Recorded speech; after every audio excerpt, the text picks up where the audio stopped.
ये प्रोटेस्ट के माध्यम से और हमारे एलियाना राबड़ी की तरफ से एक ही मैसेज मैं आपको देना चाहूँगा कि ये सरकार सुन ले कान खोल के कि वारंवार जिस तरह से जो तानाशाही हमारे साथ कर रही है, तो तानाशाही तो अच्छे अच्छे जो आगे आके गए उनके भी नहीं रही, एक वक्त के साथ इनको मिटना पड़ता है। आज ये पावर में है, बहुमत के सरकार के साथ है, तो ये ना समझे कि कल कोई और दूसरा नहीं आएगा। कुर्सी कभी भी किसी की एक की बाप की जागीर नहीं होती है।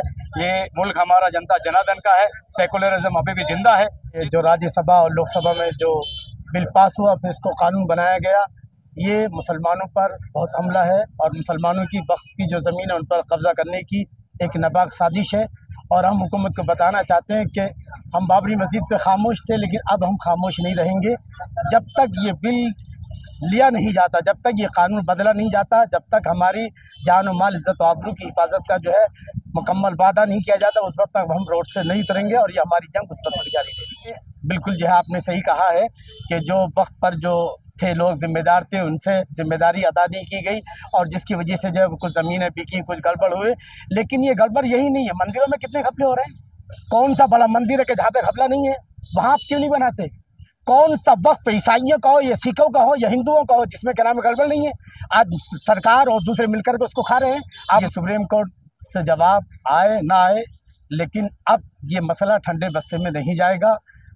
हमारे जो जिम्मेदार हैं उनकी जिम्मेदारी ये वादा करें और आवाम की जिम्मेदारी है कि अगर हमें सुप्रीम कोर्ट से मायूसी होती है, जैसे कि बाबरी मस्जिद के मामले में हुआ, तो बाबरी मस्जिद का मामला जो था वो हो गया आस्था की बुनियाद पर, लेकिन अब हम जो है रुकने वाले नहीं है। भला से हमें चाहे जेल जानी पड़े, चाहे सीनों पर गोलियां खानी पड़े, लेकिन ये जंग अब रुकने वाली नहीं है जब तक कि हमारे वक्त की और हमारे हुकूक की हिफाजत ना हो जाए। सेना को 13,351 एकड़ जमीन अयोध्या में दी गई थी, तो क्या उस पर कब्जा नहीं हुआ?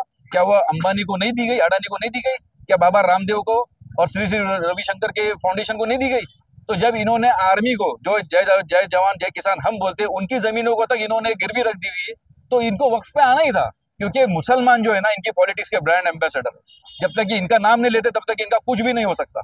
तो आज वो सब चीजों को डाइवर्ट करने के लिए उन्होंने फिर वक्फ तरमीमी बिल लेकर आए, लोगों को लॉलीपॉप देना शुरू करे। अब आप एक बात बताओ ना, क्या बुद्ध गया पे अटैक नहीं हुआ है? क्या बुद्ध गया का आंदोलन नहीं चल रहा है? क्या बुद्ध भिक्षु उसको लेके एहतजाज नहीं कर रहे? तो वहां की संस्था में भी इनकी शमूलियत, सवर्ण लोग उधर भी आएंगे। यहाँ की संस्था में भी इनकी शमूलियत के वक्फ बोर्ड पे भी कुछ हिंदू लोग आएंगे। भाई क्यों आएंगे?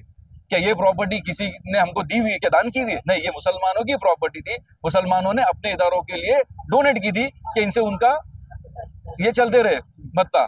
तो आज उस पर भी उनकी नजर है कि आप तो घर कई आएंगे जद में, यहाँ पर सिर्फ हमारा मकान थोड़ी है। आप लोग भी होश के नाखून ले, जो गवर्नमेंट की पॉलिसी से उनसे सवाल करने का दम रखे, हर चीज पे सवाल करे। जब आप लोग सही तरीके से सवाल उठाएंगे तभी उनकी जो ये बादशाह है, डिक्टेटरशिप है ना, खत्म होंगी।